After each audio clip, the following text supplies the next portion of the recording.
¿Cómo se sacrifica el dolor? No identificándose uno con eso, sino tratar de comprender de que son acontecimientos que tienen relación con el karma. Está un poco vaga la verdad. ¿Mm? Muy vaga. Muy vaga. Porque realmente voy a decirles a ustedes una gran verdad. El dolor solamente se sacrifica autoexplorándolo y haciéndole la disección. Dejamos un caso concreto. Pongamos que un hombre de pronto encuentra a su mujer platicando muy quedito por ahí en un cuarto con otro hombre. Realmente esto puede provocarle ciertos celos. Es natural que se espera. Ahora, si encuentra a la mujer ya demasiado quedito, es demasiado mucha intimidad con un sujeto XX, puede haber un estallido de celos, ¿no? Acompañado de un gran disgusto, ¿no? Tal vez hasta una riña, ¿no? Por el otro hombre, por celos. Esto produce un dolor espantoso al marido ofendido, ¿no? Claro, aquí se puede dar origen a un divorcio, ¿no? Un dolor moral horripilante. Sin embargo, tú no viste, sino que platicaba muy quedito, pero no te consta nada más, ¿no? Pero la mente puede formarse muchas conjeturas, ¿no? Y aunque la mujer niegue, la mente es muy... tiene muchos ardides, muchos recovecos, pues se forman naturalmente muchas conjeturas. ¿Qué hacer para salvarse de ese dolor? ¿Cómo aprovecharlo? ¿Cómo renunciar al dolor que le ha producido eso? Hay una forma de resolverlo, de sacrificar ese dolor. ¿Cuál? La autorreflexión evidente del ser, la autoexploración de sí mismo. ¿Están seguros ustedes, por ejemplo, de que ustedes nunca han tenido relación con otra mujer? ¿Se está seguro de que jamás se ha acostado uno a dormir con otra fémina? ¿Se está seguro de que jamás uno ha sido adúltero? Ni en esta ni en pasadas reencarnaciones. Claro, hasta que no, ¿no? Que todos en el pasado fuimos adúlteros, fornicarios. Es obvio. Si uno llega a la conclusión, pues, de que uno también fue fornicario y adúltero, entonces, ¿por qué autoridad está juzgando a la mujer? ¿Por qué lo hace? Para juzgarla. Lo hace sin autoridad. Y ya Jesús el Cristo, en la parábola de la María Magdalena, digo de la adúltera, que era mujer de los evangelios crísticos, exclamó: el que se sienta libre de pecado, que arroje la primera piedra. Nadie la arrojó. Ni mismo Jesús se atrevió a arrojar. Le dijo: mujer, ¿dónde están los que te acusaban? Ni yo mismo te acuso. Ve, y no peques más. Ni él mismo, que era tan perfecto, no se atrevió, siendo él. Ahora, nosotros con qué autoridad lo haríamos. Entonces, ¿quién es el que nos está proporcionando el sentimiento? ¿El supremo dolor? ¿No es acaso el demonio de los celos? Obviamente. ¿Qué otro demonio? El yo del amor propio, que ha sido herido mortalmente, ¿no? El yo del amor propio es egoísta en el 100%, ¿no? ¿Y qué otro? el yo dijéramos, de la autoimportancia. Se siente muy importante. Pero yo, señor don fulano de tal, de esta mujer, venga aquí, con esa clase de conducta, vea qué orgullo tan terrible del señor de la autoimportancia, ¿no? O aquel otro de la intolerancia que dicen, fuera, adúltera, te condeno, malvada, yo soy virtuoso, intocable. Y ahí pues el delito dentro de uno mismo. Y ese tipo de yoes son los que vienen a producir el dolor. Cuando uno ha llegado, bueno, un poquito de eso, cuando uno ha llegado a la conclusión de que son esos yoes los que le han producido el dolor, entonces se concentra en la Madre Divina Kundalini y ella desintegra esos yoes. Al quedar desintegrado ya, el dolor termina. Al terminar el dolor queda la conciencia hecha, libre. Entonces, mediante el sacrificio del dolor, se ha aumentado la conciencia y se ha adquirido fortaleza. Mediante el sacrificio del dolor. Ahora, supongamos que no fueron unos simples celos, sino que fue más lejos, que sí hubo adulterio, la verdad.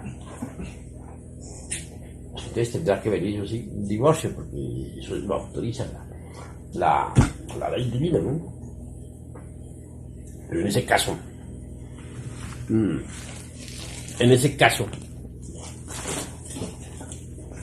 también puede decirse con absoluta seguridad, déjala así, man, déjala así ya esto es lo último, que se puede sacrificar también ese dolor y decir, bueno, está, adulteró. Yo estoy seguro de no haber adulterado jamás. Sí, adulteré. Se dice. Entonces, ¿por qué condeno? No tengo derecho a condenar a nadie. Porque hay que sentar limpio de pecado que arroja la tercera piedra. Entonces, ¿quién es el que me está proporcionando el dolor? Pues yo, en la intolerancia, de la autoimportancia, de los celos, del amor propio, etc. Ya que se llegó a la conclusión de que esos son los que están ocasionando el dolor, entonces a trabajar para desesperar y el dolor desaparece, queda eliminado. ¿Por qué? Porque se ha sacrificado y eso trae un aumento de conciencia, porque aquellas energías que estaban involucradas en el dolor quedan liberadas. Trae no solamente la paz al corazón tranquilo, sino que además trae un aumento de conciencia, un acrecentamiento de la conciencia. Eso se llama sacrificar el dolor. Pero la gente es capaz de todo, menos de sacrificar sus dolores. Quieren mucho sus dolores. Y resulta que los máximos dolores son los que les brindan a uno las mejores oportunidades para el despertar. Para el despertar de la conciencia. Pero hay que aprender a sacrificar el dolor. Y hay mucha clase de dolores. Por ejemplo, un insultador, ¿no? ¿Qué provoca un insultador? Pues el deseo de venganza inmediata, ¿no? Inmediata. ¿Por qué? Por las palabras dichas, ¿no? Pero si uno no se identifica con los yoes de la venganza, es claro que no contestaría al insulto con el insulto. Pero si uno se identifica con los yoes de la venganza, estos nos relacionan a uno a su vez con otros yoes más perversos. Y termina uno en manos de yoes terriblemente perversos haciendo disparate y medir. Así como existe fuera de nosotros una ciudad, por ejemplo, la Ciudad de México, cualquier ciudad del mundo donde uno viva, así también dentro de uno mismo hay una ciudad psicológica. Eso es claro. Así como en la ciudad de la vida urbana común y corriente, hay gente de todas clases, colonias de gente buena y colonias de gente mala. Así también sucede con las ciudades, con la ciudad interior, la ciudad psicológica. En esa ciudad psicológica vive mucha gente. Mucha gente. Nuestros propios yoes son esas gentes que viven ahí. Y hay colonias de gentes decididamente perversas. Y hay colonias de gente media, y hay colonias más o menos selectas. Nuestra propia ciudad psicológica es eso. Si uno se identifica, por ejemplo, con un yo de venganza, ese a su vez lo relaciona a uno con otros yoes de barrios muy bajos, donde viven asesinos, ladrones, etc. Y al relacionarse con esos a su vez llegan y lo controlan a uno, lo controlan el cerebro, y resultan haciendo barbaridad y media. Va uno a parar por último a la cárcel. Pero ¿cómo evitar entonces caer en semejantes absurdos? Pues no identificándose con el insultador. No identificándose. Hay yoes dentro de uno mismo que le dictan a uno lo que debe hacer, y que le dicen: contesta, véngate, sácate el clavo, desquítate. Si uno se identifica con esos, termina contestando pues al insultador. Termina uno vengándose, desquitándose, etc. Pero si uno no se identifica con el yo que le está dictando a uno que haga semejantes barbaridades, pues entonces no hace eso. En todo caso, el insultador deja, dijéramos, en el fondo del insultado o del ofendido, deja dolor. Lo interesante sería que el ofendido pudiera sacrificar ese dolor, y puede sacrificarlo a través de la meditación. Comprender que el insultador es una máquina que está controlada por determinado yo insultante, y que lo ha insultado un yo. Comprender también que uno es una máquina y que dentro tiene yoes de insulto. Entonces, si uno compara y dice: aquel insulta, pero yo dentro de mí también existen yoes del insulto, entonces no tengo yo por qué condenar a aquel, porque yo cargo lo mismo que aquel. Si yo cargo dentro de mí también yoes de insulto, entonces no tengo por qué condenarlo. Además, ¿qué es lo que se ha herido en mí? Posiblemente el amor propio, posiblemente el orgullo. Bueno, entonces tengo que descubrir si fue el amor propio o si fue el orgullo o qué. Cuando uno ha descubierto quién fue el que se dio, pues si fue el orgullo, pues a desintegrar el orgullo. Si fue el amor propio, pues a desintegrar el amor propio. Entonces da como resultado que al desintegrar eso, queda libre del dolor. Ha sacrificado el dolor. Y en su reemplazo ha nacido una virtud, la de la serenidad. Ha despertado aún más. Hay que tener en cuenta todos esos factores, aprender a sacrificar el dolor. La gente todo es capaz de sacrificar, menos el dolor. Quieren mucho sus propios sufrimientos. Los idolatran. He ahí el error. Aprender a sacrificar unos mismos dolores. Eso es lo interesante para poder despertar conciencia. Claro, no es cosa fácil. El trabajo es duro. Ir contra uno mismo es algo muy duro. No es muy dulce. Pero sí vale la pena ir uno contra uno mismo. Por los resultados que va a obtener. Es el despertar.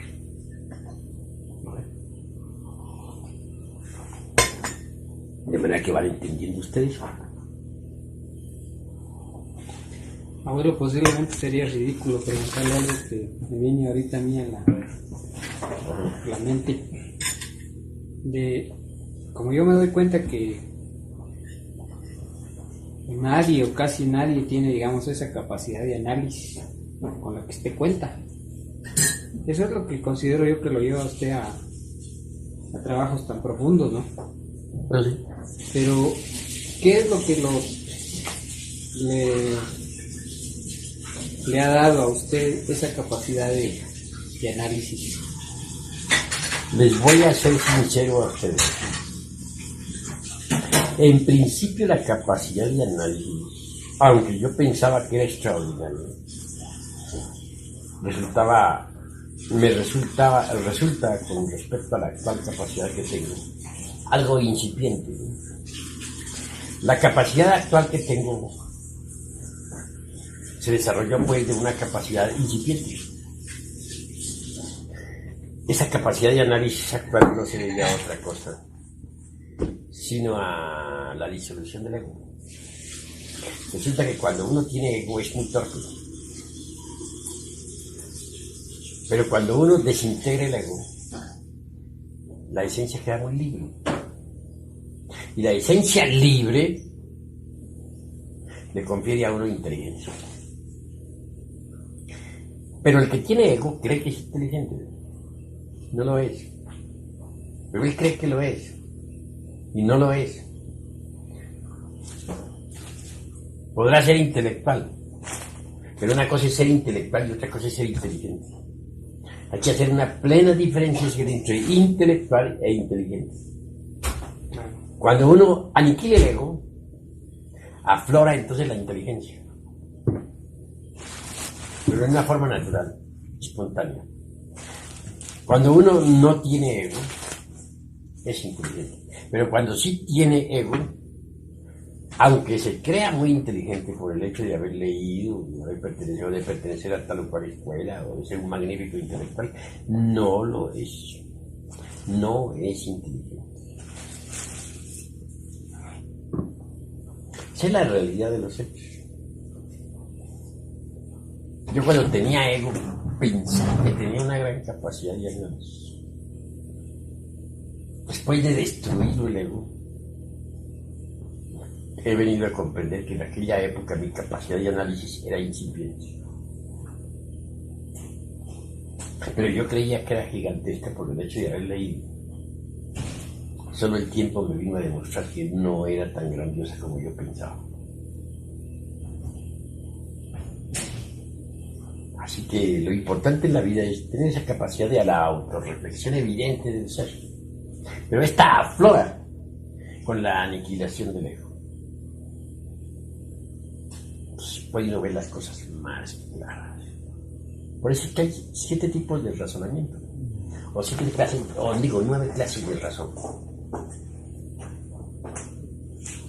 Entre todo me refiero a la razón objetiva.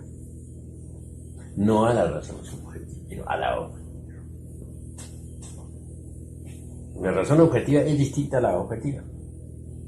Porque la razón objetiva se fundamenta en la conciencia, ¿no? La conciencia, dijéramos, aporta los datos a la mente interior para que ésta pueda razonar. Y el desarrollo y esa capacidad de razonamiento de la mente interior es maravilloso, es formidable, porque solamente funciona con los resortes de la conciencia. Así que la mente interior, por ejemplo, tiene 7 grados de desarrollo, o 9 grados de desarrollo, no 7, 9. ¿Cómo podría saberse, por ejemplo, conocerse el grado de desarrollo de la razón objetiva o mente interior de las personas? Se conoce exclusivamente en los cuernos. ¿En qué? Los cuernos. ¿Sí, señor? Le dicen cachos. Bueno, lo dicen por allá. Aquí estamos. De verdad que esos... Si en los cuernos aparecen, por ejemplo,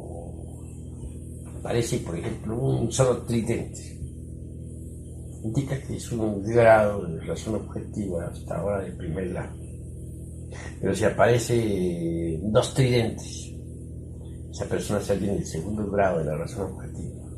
Si aparecen 3 tridentes en el tercer grado de la razón objetiva, si aparecen 4 tridentes en el cuarto grado de la razón objetiva, si aparecen 5 tridentes, ya es venerabilísimo en todo el megalocosmos.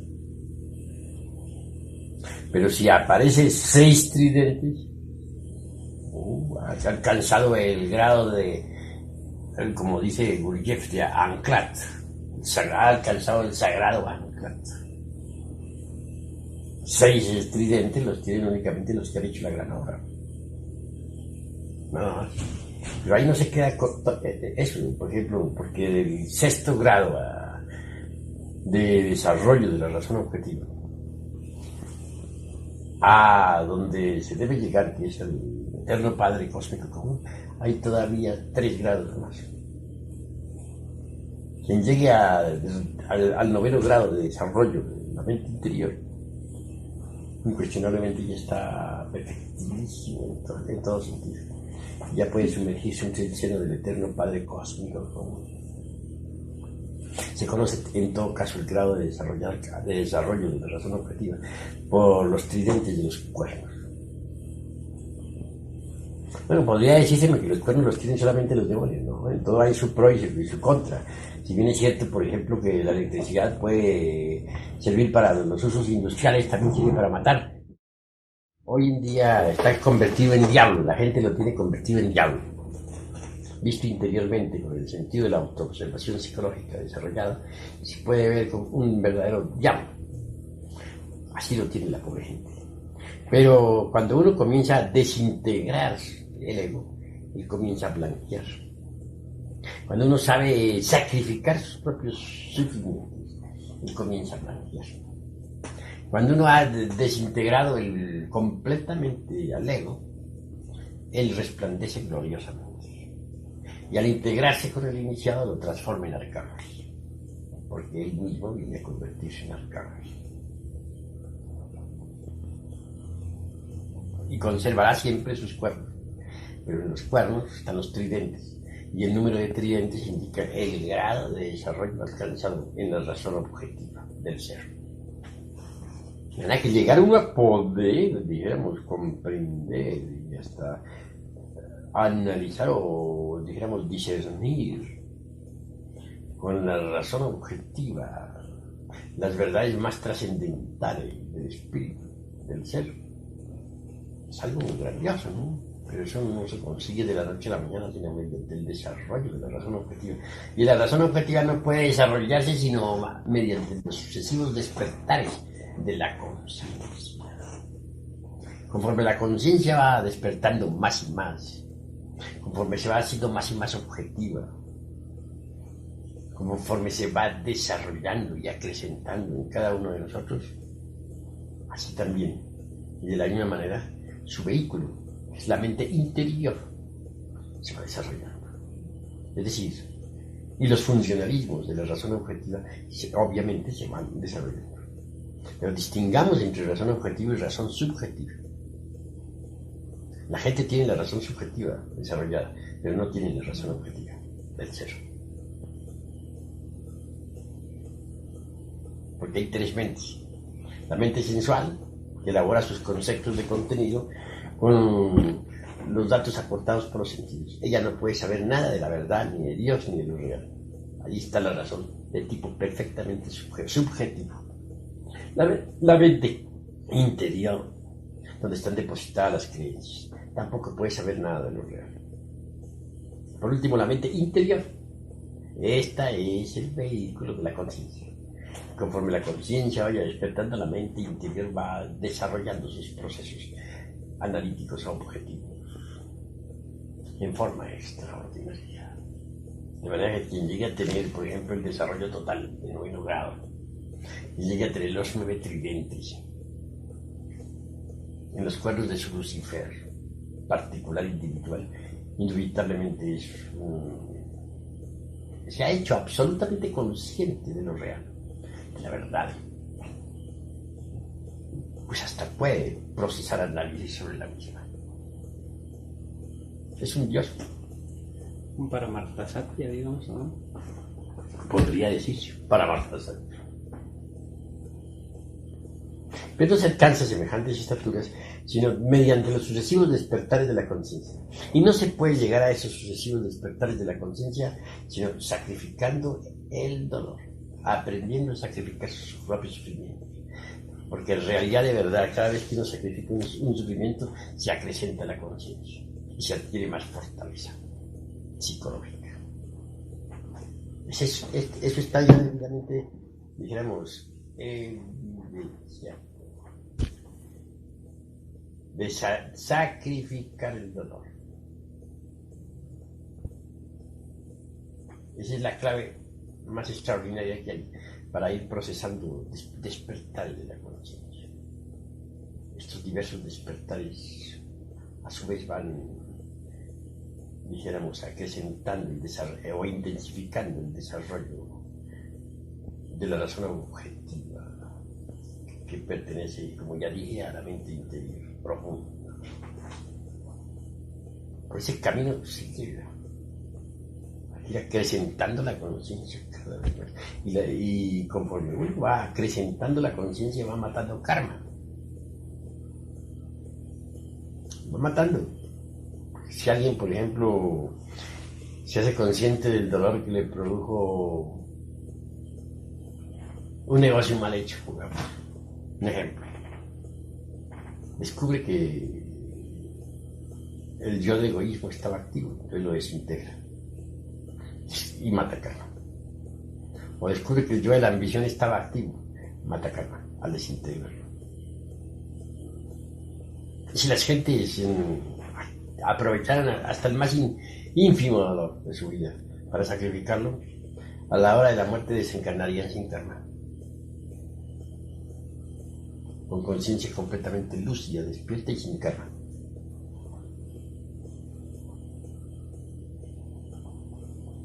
Ahora, en la práctica hemos podido evidenciar que realmente los demás no son los que nos producen a nosotros los dolores y los sufrimientos. Los sufrimientos los producimos nosotros mismos. Por ejemplo, supongamos que a uno de ustedes le roba a un ladrón su cartera. Se la vuela.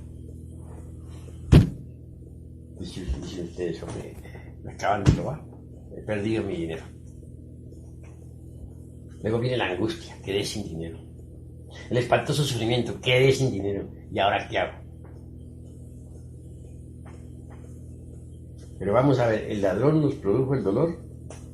¿O quién? Claro, ustedes dirían el ladrón. Pero si ustedes se autoexploran a sí mismos, descubrirán que dentro de ustedes está el yo del apego al dinero, o de apego a la cartera. También puede estar el yo del temor, y que exclama, ¿y ahora qué haré sin dinero? De manera que está el yo del apego y el yo del temor. Eso produce angustia, esos yoes. Si viene la meditación y se sacrifica el dolor, se comprende uno que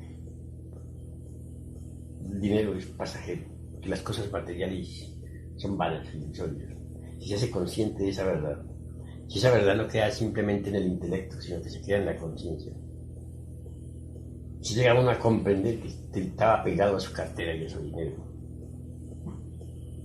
si llega uno a comprender que tiene temor de verse sin dinero ante los problemas de la vida, entonces se propone naturalmente acabar con esos dos yoes, el temor y el del apego, ¿no?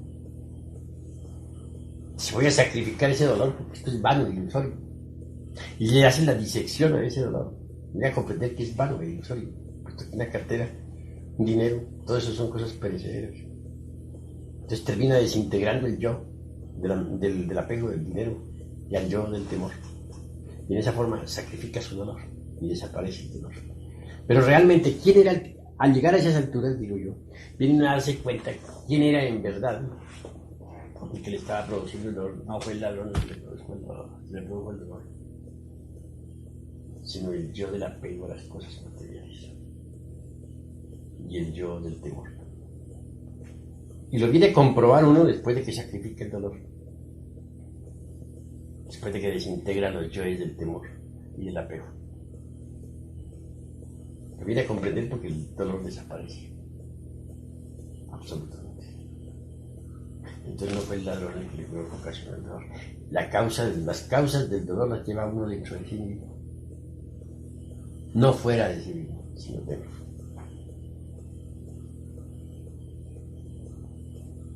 Si uno no sacrifica al dolor, no será feliz jamás. Porque las causas del dolor no están fuera de uno mismo, sino dentro de uno mismo.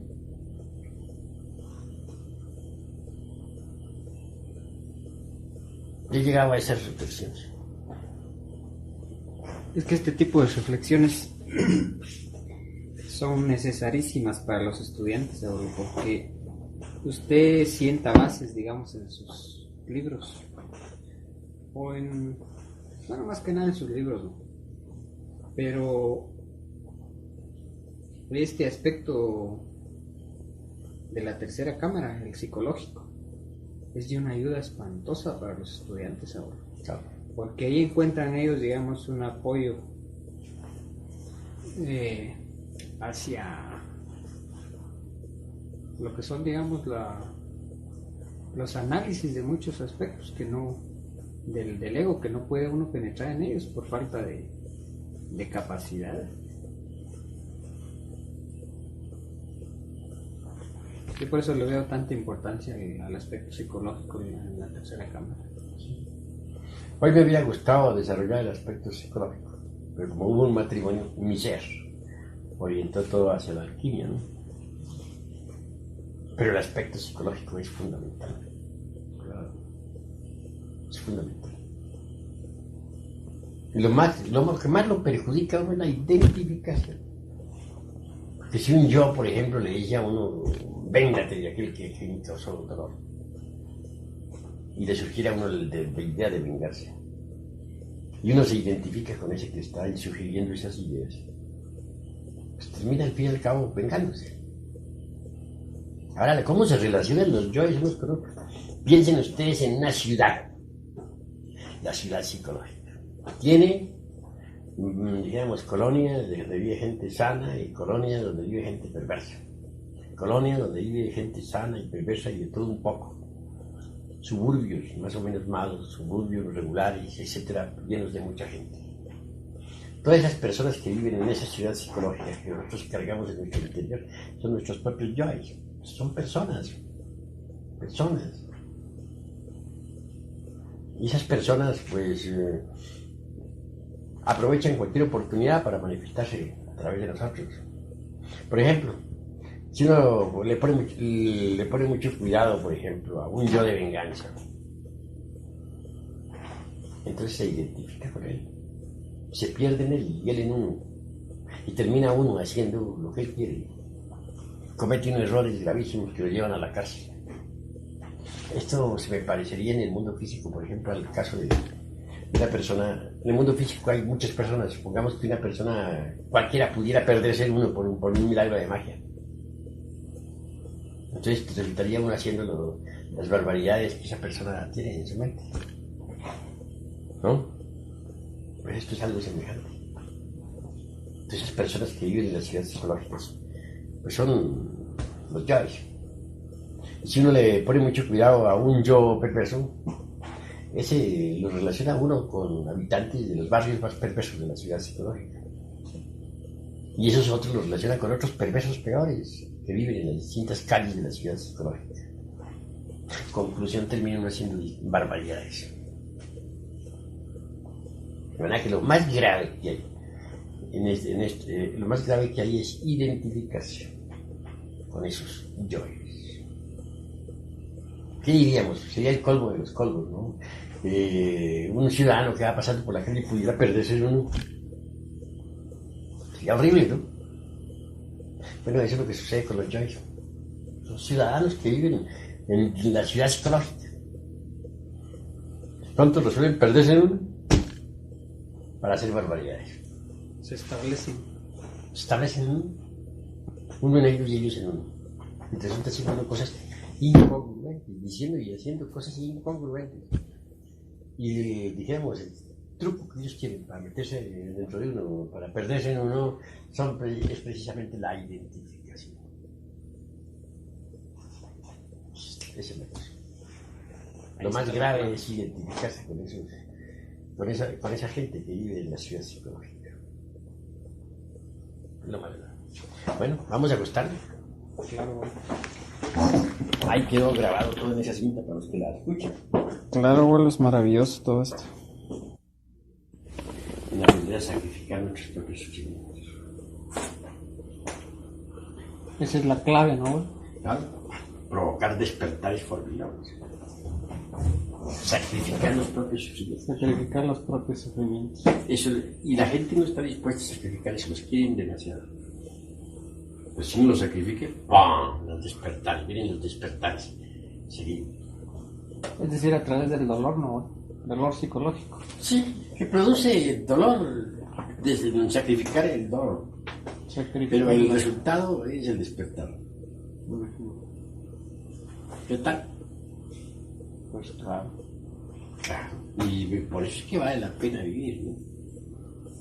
Porque tiene una oportunidad precisamente de sacrificarse. Y es que esa oportunidad está cada día en nosotros, ¿no? Y a cada instante. A cada instante. Hay mucha gente que nos rodea y nos proporciona sufrimientos, diría yo. Pero ¿quién nos proporciona los sufrimientos? ¿Es esa gente? ¿O qué? La realidad es que los sufrimientos se los proporciona a uno los yoes que cargan en sus interiores. Las causas del dolor no están fuera de uno, dentro de uno.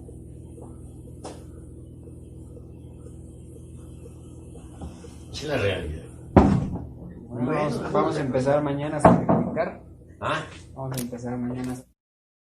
Sagrado ancla, es decir, ha hecho la gran obra. Sin embargo, de ahí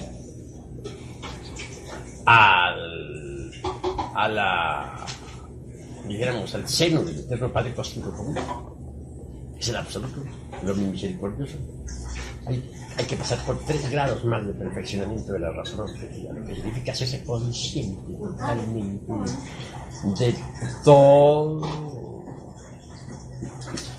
de todas las grandes verdades trascendentales del ser. La verdad que el que se sumerge ya en el seno del Eterno Padre Cósmico como llevó su razonamiento objetivo a la perfección absoluta, ¿no? Y se hizo consciente totalmente de la divinidad, puede verbalizarla totalmente. Tiene una capacidad de omnisciencia única, ¿no? Porque una cosa es la verdad in abstracto y otra cosa es la verdad ya perfectamente entendida, comprendida y hasta verbalizada a través de la razón objetiva. Ahí la diferencia. Una diferencia semejante podría decirse, por ejemplo, una paralela exacta, para ser claro. Hay entre el oro en bruto, otra cosa es una preciosa joya, pulida, en oro.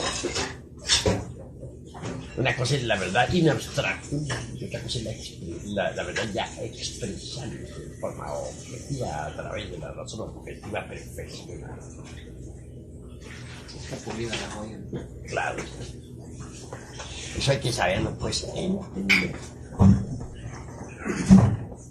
Los tridentes indican el grado de perfeccionamiento de la razón.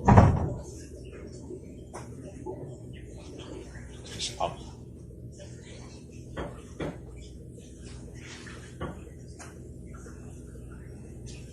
En todo caso, pues, la base del perfeccionamiento de la razón objetiva estriba, pues, en que se esté más o menos muerto.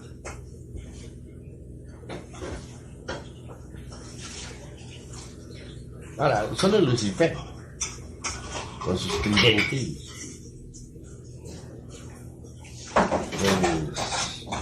puede indicarnos con exactitud el camino. ¿Por qué? Porque sencillamente es una gran verdad. Lucifer es el que da el impulso del material para la gran obra. El chiste Lucifer desciende en nuestros propios infiernos atómicos para servirnos de escalera para subir. Y ahí lo grande del chiste Lucifer.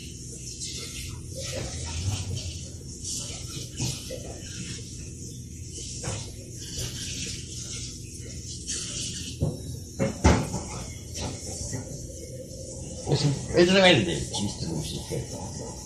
Y es claro que los billetistas, los mojigatos, los espectáculos, sí que asusta con las determinaciones del chiste, náhuatl. Por su revolución, su sabiduría, su acción. Resulta interesante enseñarnos esto. En todo caso, es el mejor de los compadres.